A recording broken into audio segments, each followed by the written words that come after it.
Good morning, friends. How are you? Did you have a good weekend? Are you awake Monday morning? Whoop, whoop. Here we go.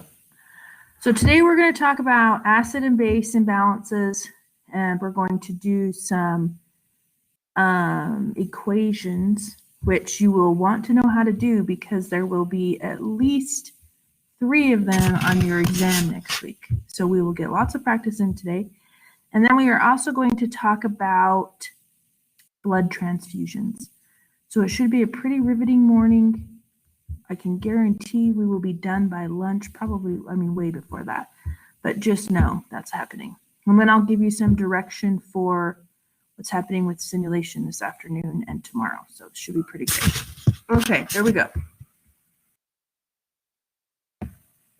Okay, so when we talk about acids and bases, right, those are going to be byproducts and that they're going to fluctuate as a result of our normal metabolic processes.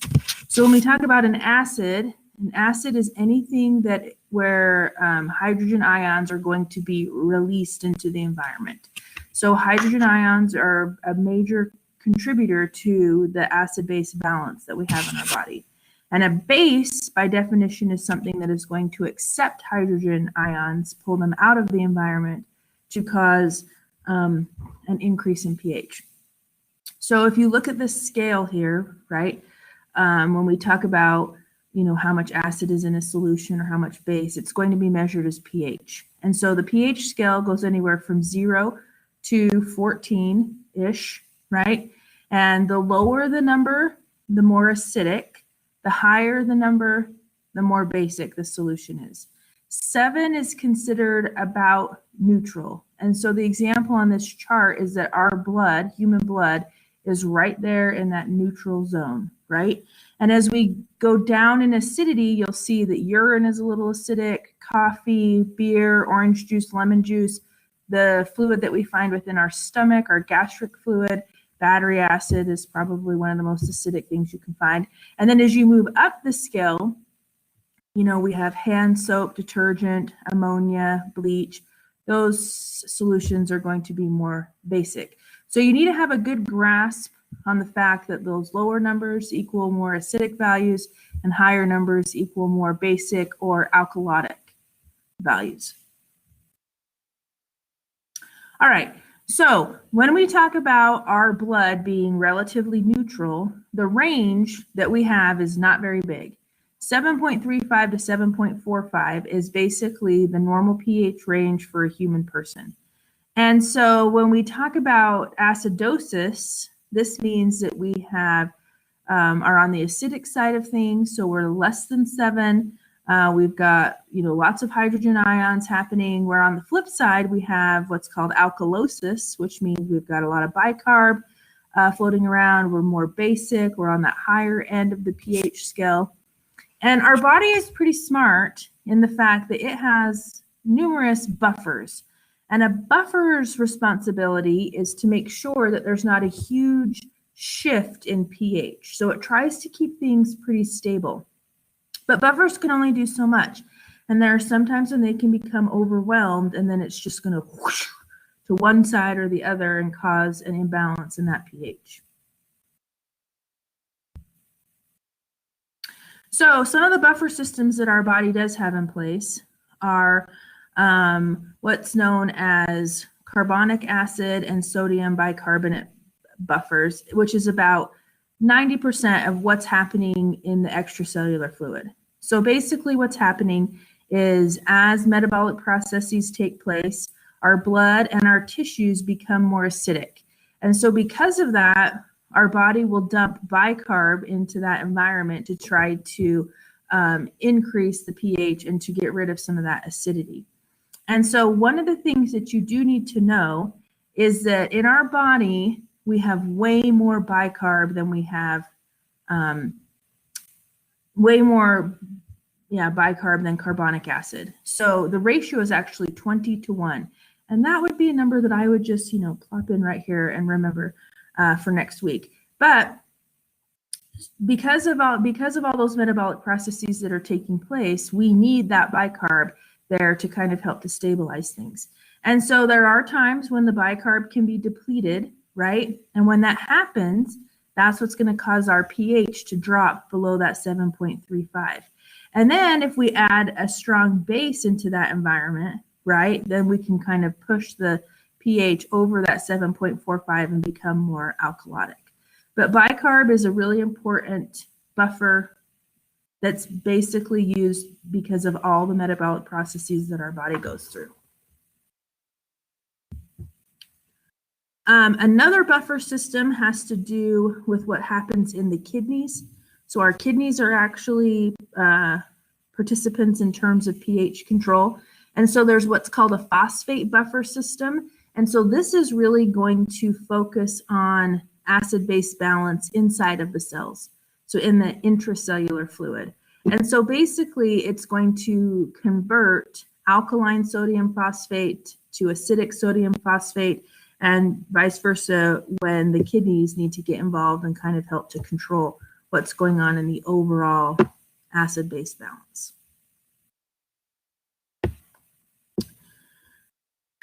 And then we have what's known as some plasma proteins that are basically circulating around.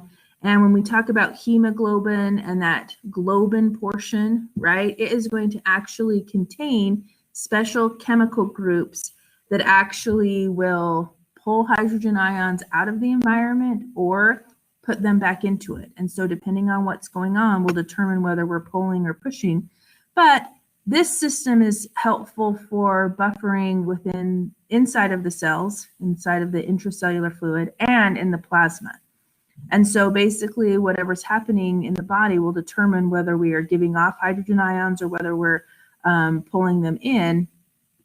But just know that that is another buffer system. So as you can see, our body has quite a few buffer systems in place to ensure that that really tiny little range of 7.35 to 7.45 stays where it needs to be.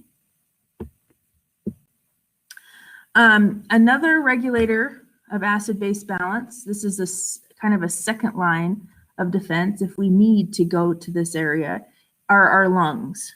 So if you think about when we breathe out carbon dioxide is considered an acid in terms of acid-base balance.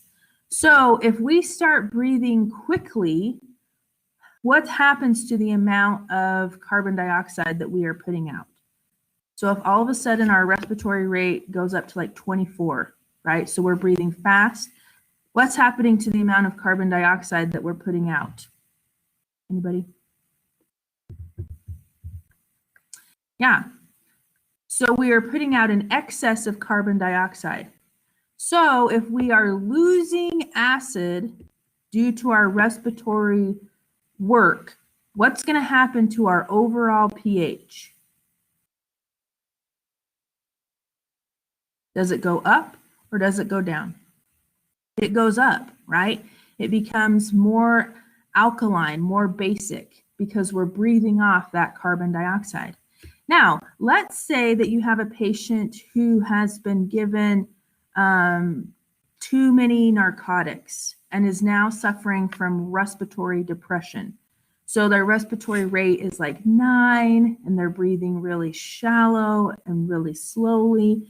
What's going to happen? What are they doing with carbon dioxide? Anybody?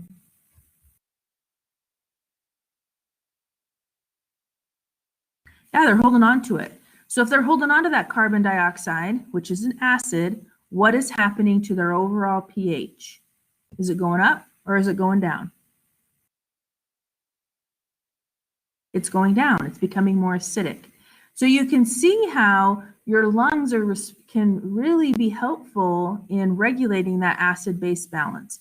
And they are great at compensating if compensation needs to happen, but they can also be the main cause of an imbalance if we have a breathing issue. So, we're going to talk about hyperventilation in a minute, so I'll get to that. All right.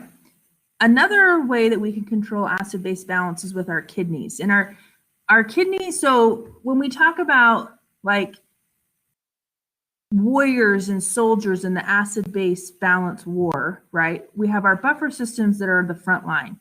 We rely on our buffer systems to get the job done and to ensure that we don't really move out of that range of 7.35 to 7.45.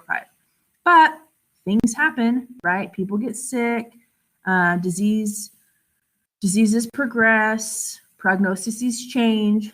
And so if that happens, if we get out of that range, our lungs will be next to kick in and say, oh, we're a little acidic. We should probably up our respiratory rate and see if we can't blow off some of that CO2. Or, oh, we're a little bit on the basic side. Let's kind of slow the respiratory rate so we can hold on to some of that CO2. So the lungs are really good to respond quickly.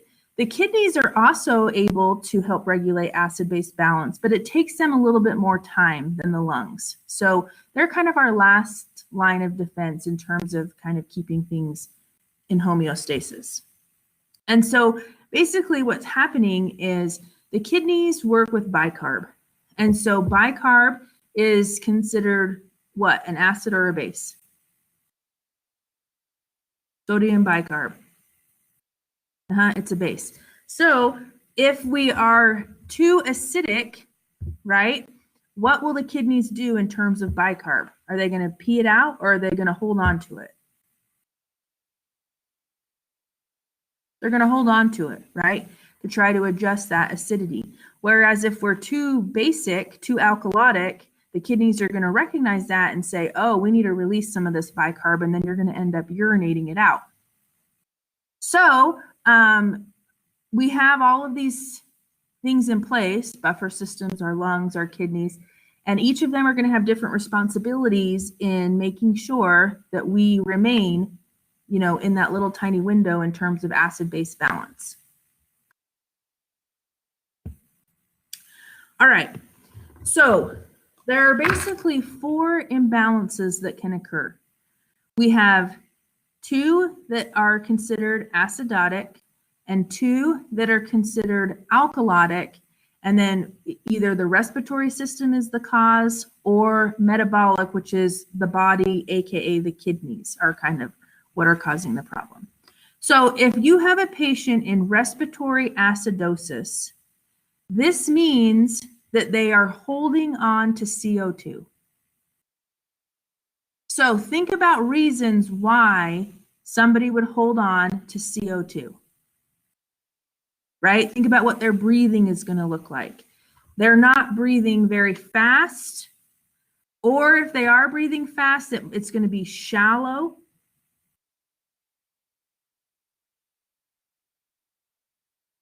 They feel like they can't catch their breath. They might have a headache.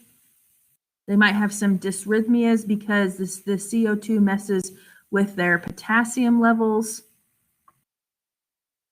So this can happen to patients who have had some kind of decreased respiratory stimulus. So maybe they've had anesthesia, maybe they've received narcotics, maybe they've had a drug overdose, right? Or you might have a patient who has COPD, or maybe you have a patient who has pneumonia, and so they've got fluid in their lungs, and so they're not moving air back and forth very well.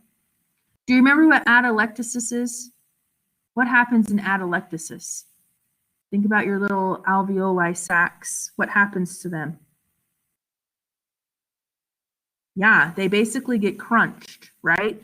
And so they're unable to fully open, and when they can't fully open, then they can't exchange gas very well. And so that can lead to respiratory acidosis. So in this, if you were to take some labs and see what was going on, you would see that their pH, aka COVID-19, you would see that their pH is going to be below that 7.35 level. So, and then their CO2 values are going to be high because they're holding on to that, right? Causing the acidosis. On the flip side, we have respiratory alkalosis. So this is where they are blowing off too much CO2. So they're breathing deep, they're breathing fast. This is what you would notice as like hyperventilation, right? And some causes of hyperventilation can be anxiety, fear, maybe they've got like a pulmonary embolism or something that is restricting their ability to breathe, and so they're kind of panicking and breathing faster and deeper. Sometimes with mechanical ventilation, you will see this too. But if somebody, like, think about all the TV shows that you've watched. When somebody starts to hyperventilate, what do we hand them? Or what do we have them do? Yeah, they breathe into a paper bag, right? And the whole purpose of that paper bag is the paper bag is going to trap the carbon dioxide that they are breathing out super quickly and allow them to breathe that back in to try to regulate the alkalosis that's happening. So again, they're going to be breathing fast and deep. They're going to be confused. They might be lightheaded. They might throw up, right? They might start to get tingling, like they're going to pass out, right? And that's kind of the body's natural way to fix this. It's kind of like the restart button, right? If they start hyperventilating and they do it for long enough, they're going to end up passing out. And that's kind of the body's way of saying, whoop, we're going to restart. We're going to get things back together. And we're going to be better when we come out of this pass out situation. So in this situation, the pH is going to be high, above 7.45, and the carbon dioxide levels are going to be low. All right, so now we move to the body. So metabolic acidosis. So this is where we have an increase of hydrogen ion production. So this can happen in like DKA. So in diabetic ketoacidosis, we have an increase of hydrogen production. It can also, this is kind of small, I gotta make it bigger.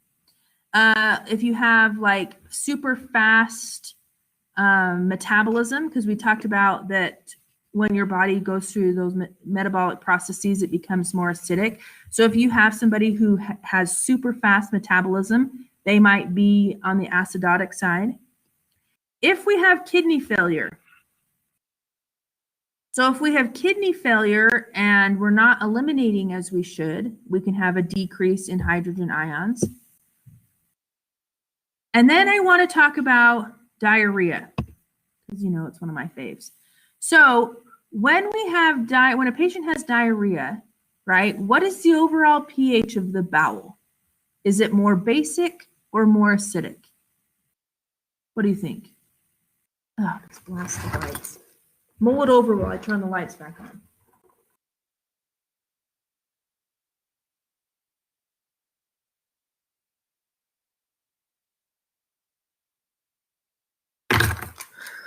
Okay, let's see what you got. Yeah, it's more basic, right? So if you have somebody who has diarrhea, like copious amounts of diarrhea, they are losing base, right, into the toilet. And so because of that, they are going to become more acidotic. So they might have a headache. They might have, their potassium is going to be a little bit high. Their skin might be a little bit flushed, right? And so these are kind of things that you would expect to see. So with this, the pH is going to be what? High or low if it's acidotic? Is it going to be less than 7.35 or higher than 7.45? It's going to be low, right? And then the value that we look at in terms of the body or the metabolic portion is going to be bicarb.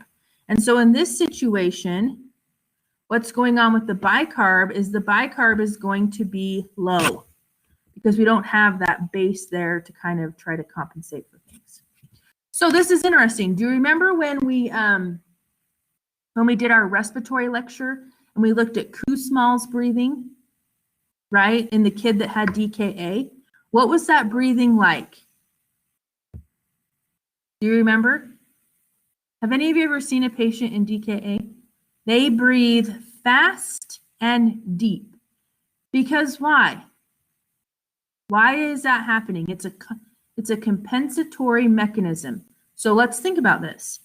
If you are acidic in your body, your lungs are going to try to compensate. Absolutely, Amy. They are trying to blow off carbon dioxide to regulate what's happening in the body. So as we breathe deep and fast, right, we're blowing off extra carbon dioxide, and that is the way that the lungs attempt to compensate for acidity in the body. Isn't that amazing? Now, how long can they do that? Is it like the body can, it's like a marathon, they can just constantly breathe at that fast rate? What do you think? Yeah, not long, right? It'll do it for a while, but we need to get in and fix the problem because eventually they're going to poop out. They're not going to be able to maintain that respiratory rate. So we need to get in and fix whatever the problem is so that the respiratory rate can go back to normal. All right, metabolic alkalosis.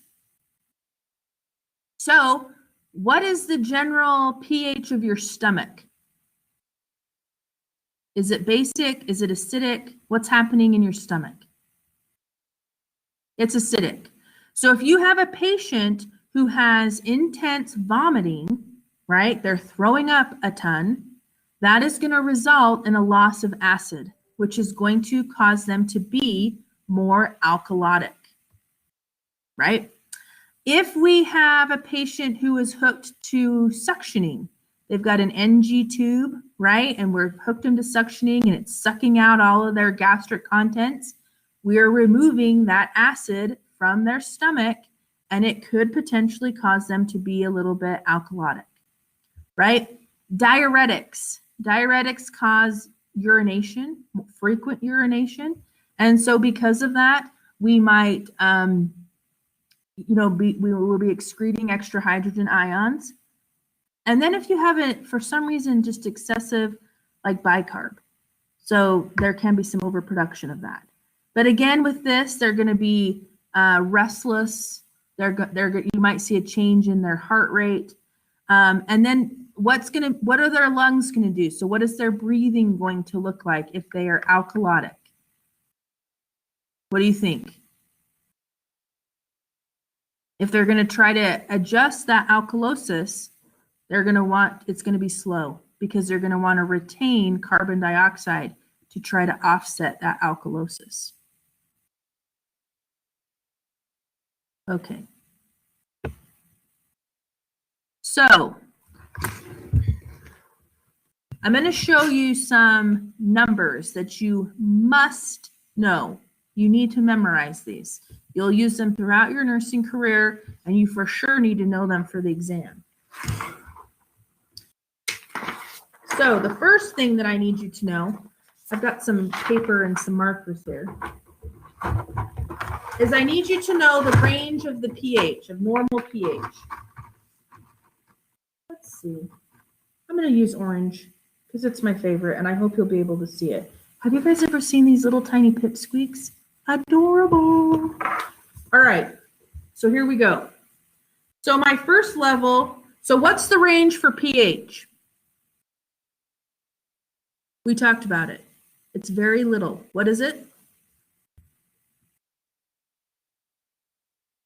People are typing. People are typing. Oh, yeah. So 7.35 to 7.45 is our range, right? So you can see here, this is our pH range. Now, what about carbon dioxide? Because that's a number that we need to be worried about. So does anybody know the normal range for carbon dioxide? You might not, but if not, I'm going to tell you. The normal range for carbon dioxide is 35 to 45.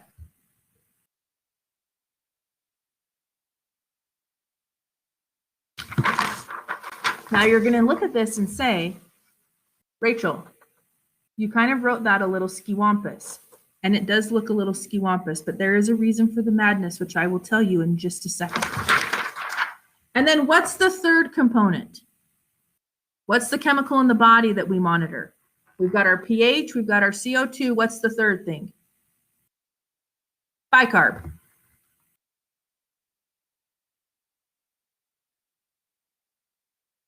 Yes. What does anybody know the range for bicarb? I'm going to tell you. Yeah, way to go. 22 to 26. Perfecto. Okay. So this is my advice to you. If you ever have, this is kind of awkward, isn't it? But I want you to see this. Can you see it? Yeah. If you ever have to figure out, oh my gosh, my mind just went blank.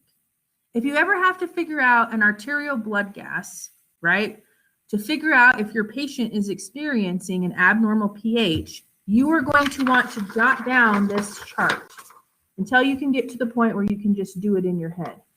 Now, let me tell you why I did this a little skiwampus. So on this side, if I'm looking at this paper, this is my left side. On the left side here, this is considered acidic. So anything for pH less than 7.35 is acidic.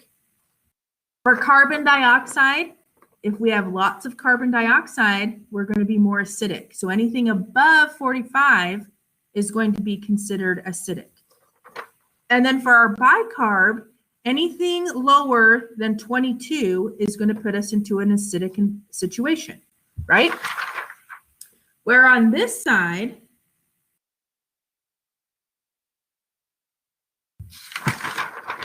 it's going to be basic. So a pH of greater than 7.45 is considered alkalotic. A CO2 of less than 35 is considered alkalotic. And then any kind of bicarb over 26 is going to be on the basic side. So I flip these two numbers because it helps me to remember what I'm dealing with in terms of acidity and basicness. I think I just made up that word, but you get what I'm saying. All right. So this is kind of a chart that just summarizes those four imbalances that you could possibly see in a patient, right? We have the two metabolic conditions, acidosis and alkalotic, and then the two acidosis situations, the two respiratory situations, acidotic and alkalotic. This tells you what's happening to the pH, what's happening to the hydrogen ions, where the primary disturbance is. So if it's metabolic, the primary disturbance is happening with the bicarb. If it's respiratory, the primary disturbance is happening with the CO2. And then what is our secondary response? So if we have a problem in the body, our lungs are going to kick into gear and try to compensate. Which, does that happen fast or slow? Do the lungs kick in quickly or slowly to try to help? They're fast, right? And if we have a respiratory issue, then the body's going to kick in. The kidneys are going to say, oop, we got to get to work. We've got a problem here. And are they fast or slow? Yeah, they're a little sluggish. We love our kidneys, but it takes them a hot second to get with the game plan. But they're pretty great. Okay. So this is something we kind of mentioned this before, but this will hopefully help you to kind of remember what's going on in terms of metabolic acidosis versus metabolic alkalosis. Again, we talked about the stomach is acidic, right? It has a pH of like 2 or 3 because of the hydrochloric acid that's in there. So if the hydrochloric acid is removed, either due to vomiting or suctioning or something like that, that's going to alter the overall pH. If we are removing acid, right, we're going to become more alkalotic. Where on the flip side, our bowels are filled with bicarb. Maybe I feel like that should be a t-shirt. Bicarb filled bowels or something. I'm gonna have to work on that. Anyway, so diarrhea, or if you have somebody, our coffee enema friend, lady, Folgers in your cup, right? If you're using excessive enemas, you are depleting the body of that bicarb. And so if that happens, then you're going to be more acidic overall. So just think about, if you have a patient that's coming in with excessive vomiting, right, then we're going to be worried about an alkalotic situation. Where if they've got diarrhea, right, we're worried that we're going to throw them into acidosis. All right, so this just tells you how compensation is going to work, right? Again, if your lungs are struggling, your kidneys will compensate. Here, if it's a body issue, the lungs will compensate, right? And kidneys will kick in, especially if it's something that where the kidneys are not involved, then you might have double duty in terms of compensation. But if it's a kidney issue, that's a tough one because your kidneys aren't going to compensate very much. All right, so we're going to practice interpreting blood gases. So hopefully you have access to a piece of paper because you're going to turn this in. So quickly grab a piece of paper, holler out at somebody to bring you one. And I'm going to pull this up. So I'm going to teach you the tic-tac-toe method. You might have seen this before. If you have, hooray, hooray.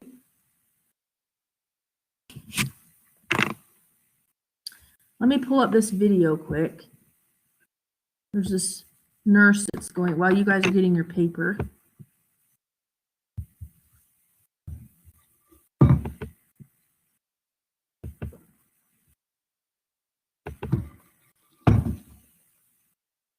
Okay.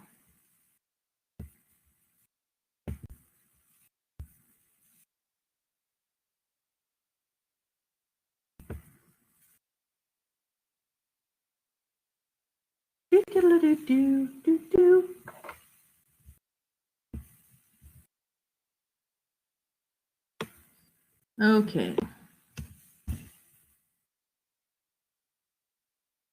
All right, so let me pull up this video here.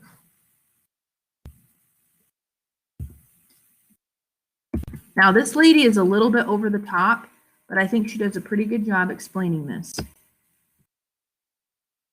You might. Hi everyone, this is Sarah with Registered Nurse RN. She's just going right into it. So she's going to kind of talk about the tic-tac-toe method, and then I have a list of problems that we're going to do together and make sure that everybody kind of, you know, knows what they're doing, is on the same page, and then when you're done, you'll just upload your paper into Canvas and get your points. .com, and today I want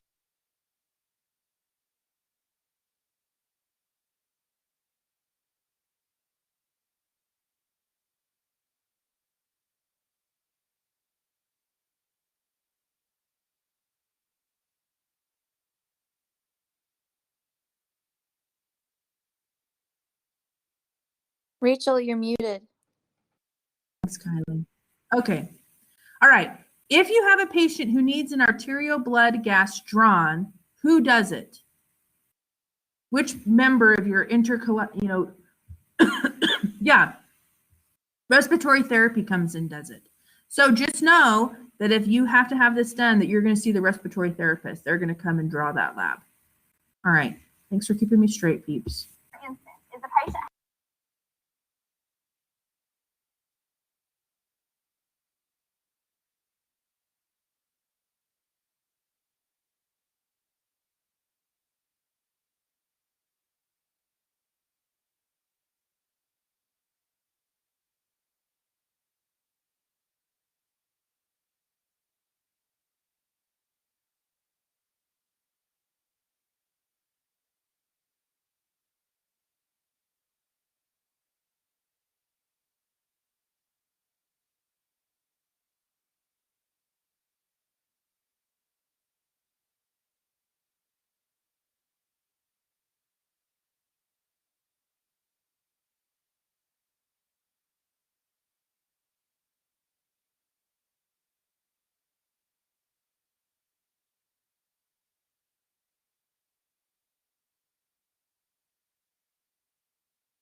Okay.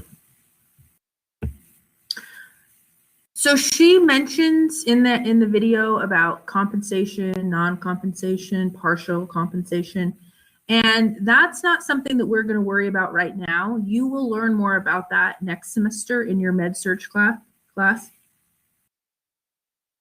Okay, Kim, I think that's fabulous. If you have a way, awesome. Just to avoid any confusion, I'm just going to show this way, but if you have a different way that works for you, use that.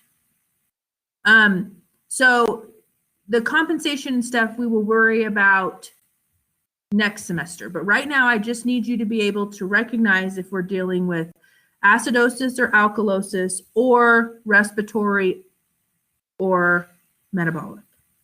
So in Canvas, there's the grid. In Canvas, and let me just quickly pull it up. In your modules, there is a little activity. Hold on, let me get to it.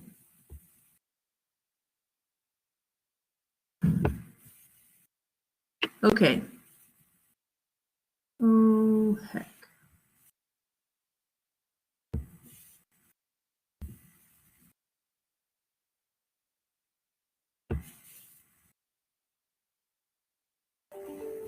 Okay.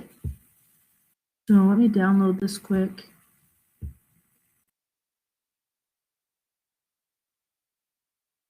Okay, so we are going to work through these problems so that everybody's kind of on the same page. Because like I said, these interpretations, I think that there's 3 of them on the exam, and they take the place of math questions. So you need to be able to understand how these work and do the problems. So we are going to go through and do this activity, and then you'll just upload it into Canvas and get some points for it. So let me come here. And cha-ching. Let me see if I can just share this here.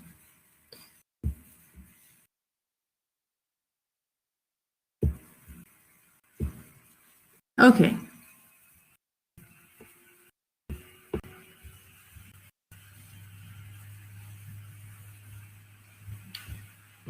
Okay, so if you click on this in your Canvas, there's the explanation of how we figure this out, but we are going to move on to the interpretation worksheet. And so let's work through some of these so that we can figure out what's going on. So she had written down this chart, right? But like I said, I flip the carbon dioxide numbers so that I have everything lined up so that I know if any number falls in this range, we're dealing with an acidic value. And if anything falls over here, we're dealing with a basic value. And then I've set up a tic-tac-toe board. So this A stands for acid, N stands for normal, B stands for basic. So let's look at the first problem. So my pH is 7.59. So where does that fall in my tic-tac-toe? Is it acid? Is it basic? What's happening? Basic. It is basic. So I'm going to write right here, my pH goes on my basic side of my tic-tac-toe. Now, my carbon dioxide is 39. So where does it fall? It's normal. It's normal, right? So my PaCO2 is going to fall in my tic-tac-toe in my normal box. And then let's look at my bicarb. So the bicarb is 30. So where does that fall? Acidotic. If it's Is it high. acidotic? What? Sorry, I'm trying to figure it out. It's okay. It's okay. Yeah, it's basic. Because if you look at our chart up here, anything greater than 26 is basic. So a bicarb of 30 is going to be basic. So if I look here and I draw my tic-tac-toe, right? My pH was basic, or in this case, we call it alkalosis, alkalotic. So I'm going to write alkalosis. And what was the value that was creating or abnormal? What was the one that lined up in our tic-tac-toe? Yeah, so it's metabolic because it was the bicarb, right? Bicarb represents the metabolic portion of our body, and so we would write metabolic alkalosis. So that is our answer. So what would be some causes of metabolic alkalosis? What do you think? The body's losing acid. Where do we store acid in our body? Vomit, absolutely. What else?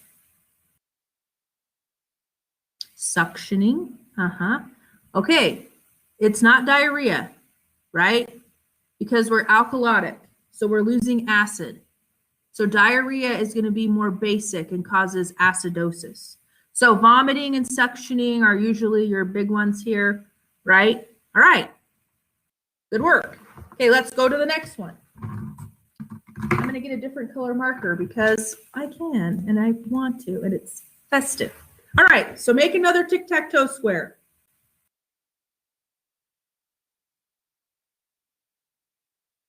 All right, the pH is 7.21. Is that acidic, basic, normal? It's acidic. So I've written it. Oh my heck, this camera. So here's my acid column, here's my pH. Whoa, look at that CO2, 62. Woo! Is that acidic, basic, normal? It is acidic. So we've got a winner, winner, chicken dinner. Now, what about our bicarb? What does our bicarb look like? 26. Acidic, normal, basic? It is normal, absolutely. So if I complete my tic-tac-toe, right? So I'm dealing with acidosis. So I'm going to write that down.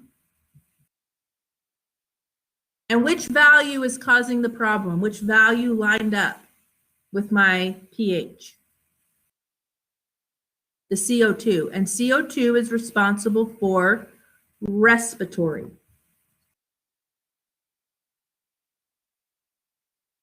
Okay, so if we're holding on to CO2, what is their breathing going to look like? Slow. And what are some causes of this slow breathing?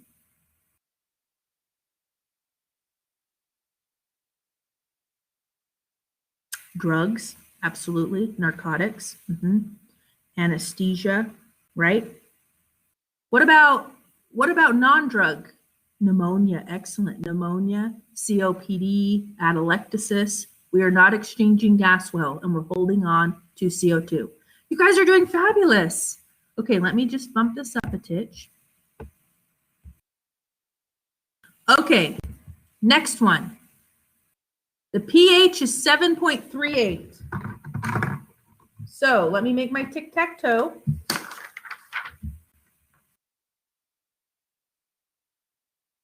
So I have an A, an N, and a B. So how do we feel about that pH? 7.38. Is it acidic, normal, basic?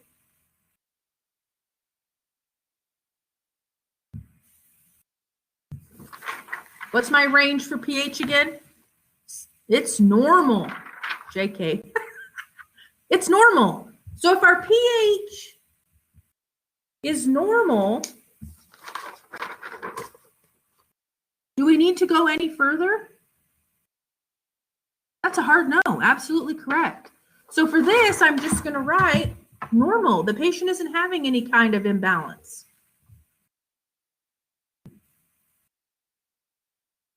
Okay, yet.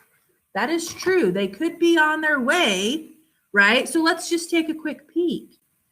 How does their CO2 level look? 41? Is that a normal range? Is a CO2 of 41 normal, acidic, basic? It's normal, right? So that's okay. And their bicarb's 22. How do we feel about that? Acidic, basic, normal?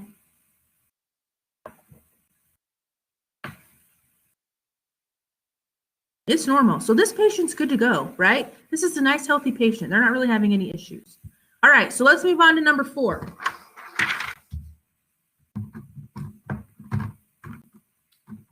Okay, so I'm drawing my tic-tac-toe.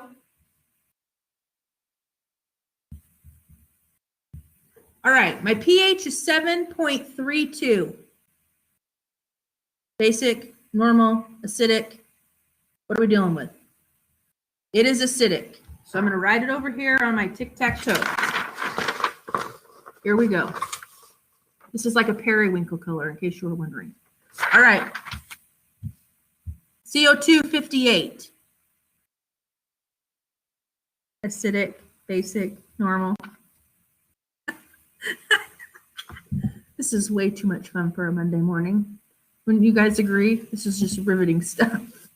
All right, CO2 58. What is it? It's an acid, right? We're acidic. So check that out. We're going to write it down. How does our bicarb look? 30. Peak. It is alkaline, basic, absolutely. All right. So this is my answer here. So am I dealing with acidosis or alkalosis?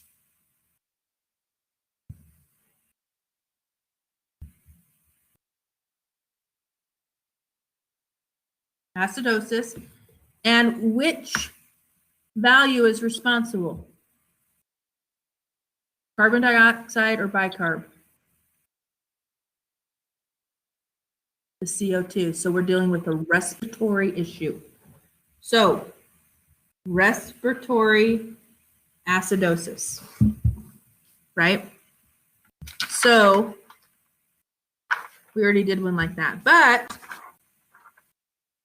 the difference between this one and I think it was number 2 is, what have the kidneys started to do? Have the kidneys kicked into gear yet? Yep. They're trying to compensate, right? They haven't completely compensated yet because the pH is still abnormal. But the kidneys finally got the message like, wake up, we've got an issue. We need you to do something about this, right? Okay. Let's look at number 5. I feel like I need to do, maybe a blue. I'm going to do a red. Okay. Make your pH, your tic-tac-toe. How do we feel about that pH? 7.5. 7.5. Acidic, normal, basic? Basic. How do we feel about our CO2? 48. Where does 48 fall on our scale? What do you think? Acidic. Remember, say that one more time, Kylie. Acidic. Yes, shout it loud and proud. So our CO2 is on the acidic side. So I'm just going to go ahead and put this over here. How does our bicarb look? 36. Acidic, basic, normal. We got a lot of bicarb. Anybody? Bueller? Yeah, alkalosis. It's basic for sure. So I'm going to draw my little tic-tac-toe, and I'm dealing with alkalosis. And what system is responsible for this? What kind of alkalosis do we have? Respiratory or metabolic? It's metabolic. You betcha it is. And what are some causes of metabolic alkalosis?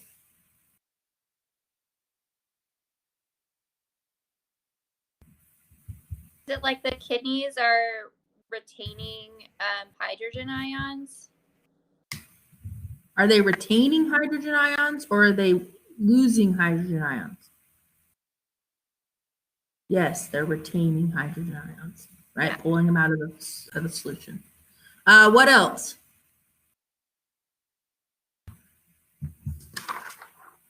We already talked about this one, right? This is the vomiting.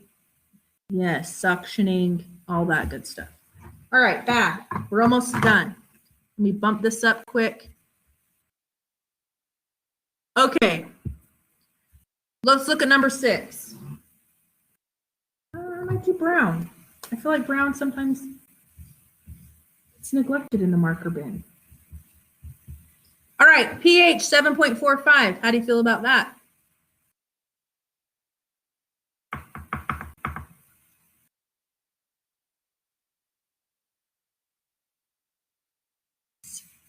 Love it.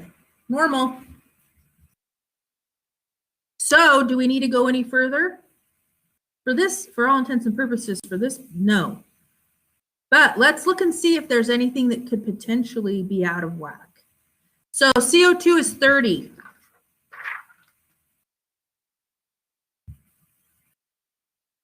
So it's basic, right? The CO2 isn't normal, right? What about the bicarb? The bicarb's 20. Acidic. So is this patient really okay? Is this like a compensated patient then? Okay. Yes, right? So this isn't homeostasis per se. This isn't where the patient would like to be, but the lungs and the kidneys have started to work together to try to bring that pH back where it should be, right? So they're doing okay now, but we got to fix the underlying problem. Something is amiss, right? Strong work. All right, last one. Let's see. Maybe I'll do a pink. Normally I'm not a pink fan, but today, why not? All right, draw your tic-tac-toe. We have a pH of 7.4. How do you feel about that? Basic, normal, acidic. Again, normal. But let's look and see, let's look at the other levels and just see what's happening. We've got a CO2 of 38. How do you feel about that? It's normal too. And we have a bicarb of 24. I feel pretty good about that as well. Normal. This patient's A-okay, right? No compensation is happening. Everything is in the normal levels. All is well with the world. Their buffering systems are working exactly as they should, and they haven't had to lob over into those compensatory mechanisms. I just made that up. Okay. Are you feeling good about this? If you have questions about this, please reach out to me. I know it's a little difficult to go over via the camera, right? But you have to be able to do this for the exam. So if you're feeling good, fab. If you're not, reach out to me and we will go over this again. But hopefully the tic-tac-toe method will work for you. You'll find joy in all of the times that you do it. I've got people typing. Hold on. Yep. Yes. So your 7 tic-tac-toes, upload those into Canvas, and that's how you'll get your learning activity points. You do have to have the normal ranges memorized. So that's why I suggest, so if it was me taking the exam and I got in there, and you can use a piece of scratch paper, right? As soon as the test started, I would write down this. Just quickly, just brain dump, word vomit, whatever you want to call it, those 3 ranges so that I would remember what I was working with. Okay? So I believe that is it for this. Blood, gas. Crack myself up. Okay, let's take a little break and we'll come back and do blood transfusions. It won't be, so let's come back at 9:10. Come back at 9:10 and we'll do blood transfusions and we should be done by 9:45, I would say. Okay? All right. See you on the flip side.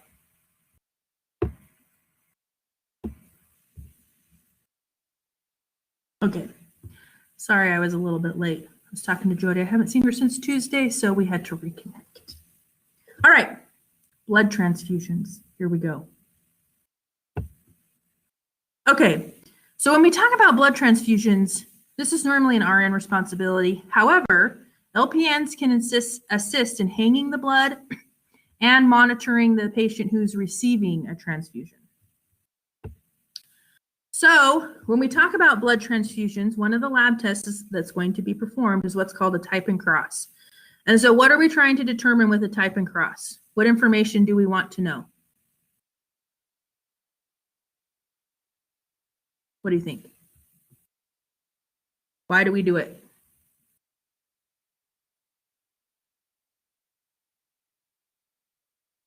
People are typing. Yes. So is it possible for blood to be incompatible? So what happens if you give blood that's incompatible to a patient? It's not good, right? It could be pretty bad. So we need to figure out what their blood type is so we know what kind of blood they can receive. How long is it good for? How many hours? Does anybody know? I think it's kind of facility dependent. Some facilities might say it's good for 24 hours or 48 hours. And then if they haven't received blood and then all of a sudden they need blood and it's past that time, you'd have to do another type and cross. So so we're looking at whether or not they have A blood, B blood, AB blood. And then what's the RH factor? What does that determine?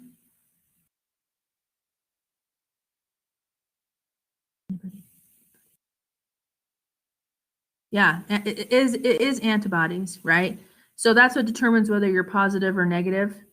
And so it is really important in the pregnancy world, right?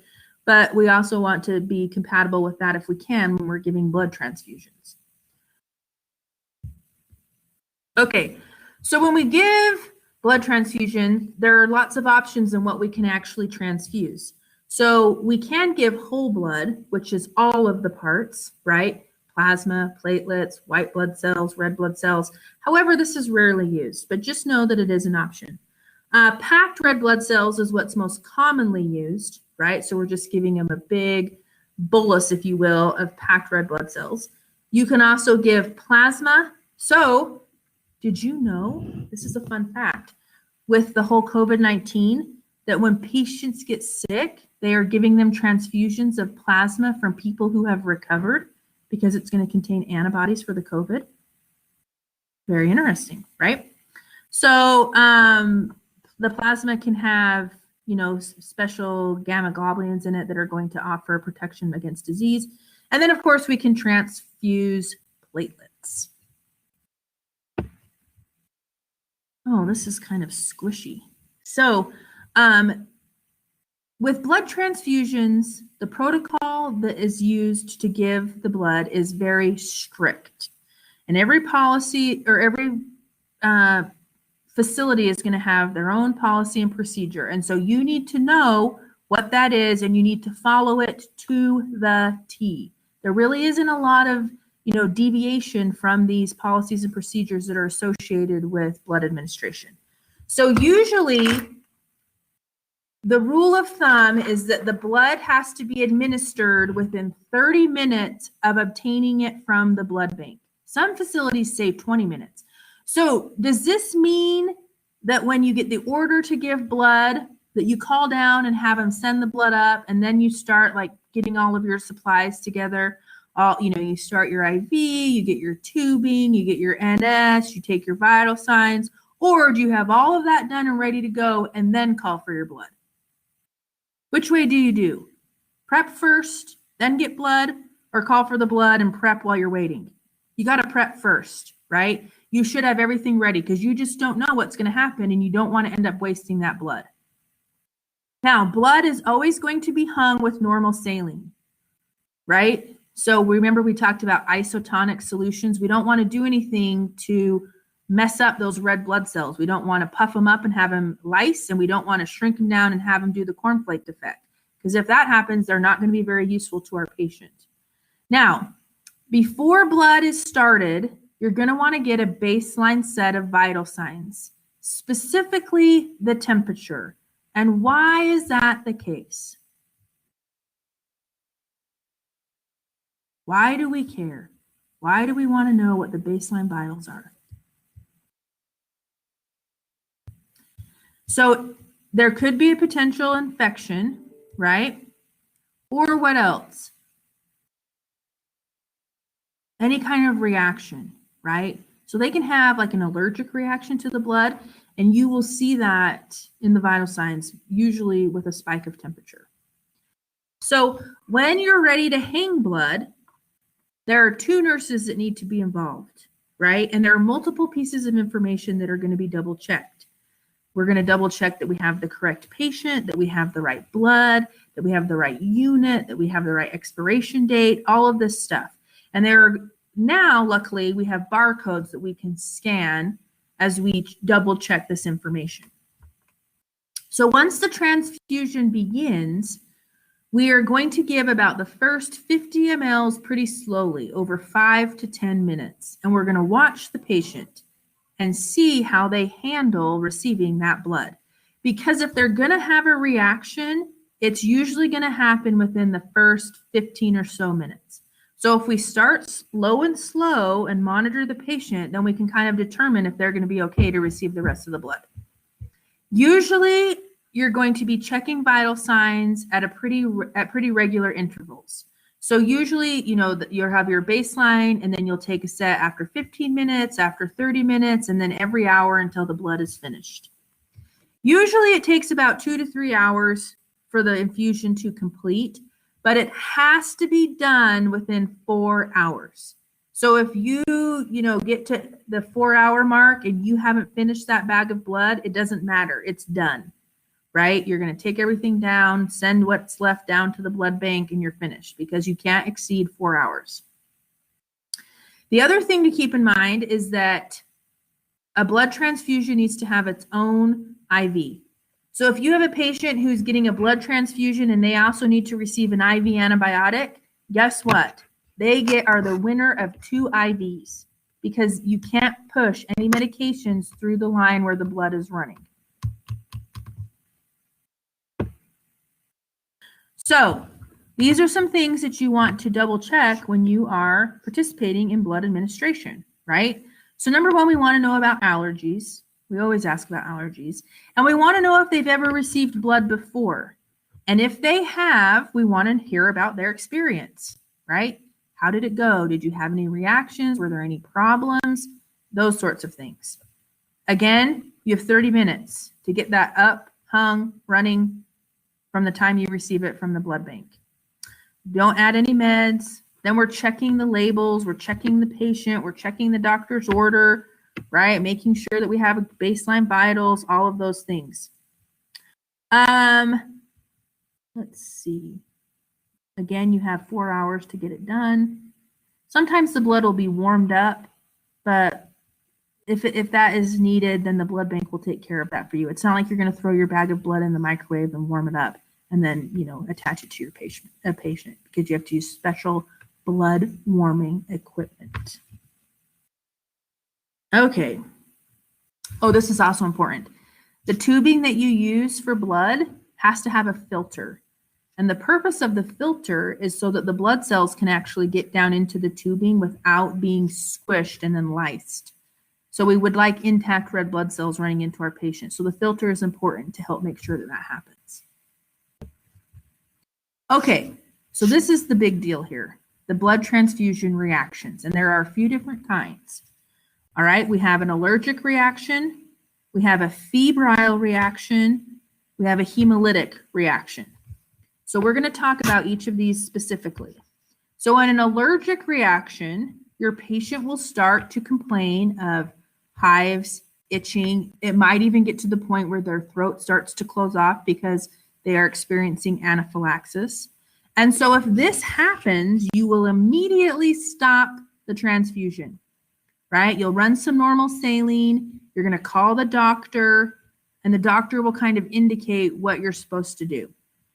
Sometimes they just need a dose of Benadryl and the transfusion can continue. If the reaction is really severe, they might not be able to receive the transfusion, so you would just stop it. Sometimes the Benadryl is just given prophylactically to every patient getting blood to prevent a reaction like this from happening. But in any case, you want to be monitoring for those particular signs.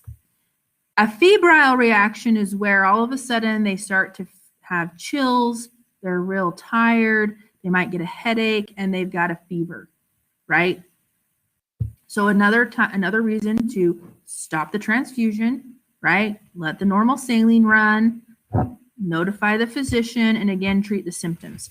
Sometimes the cocktail of choice for prophylaxis and blood transfusions is a Benadryl and acetaminophen, right? Just to try to prevent the febrile reaction and the allergic reaction from happening. Then we can have what's known as a hemolytic transfusion reaction.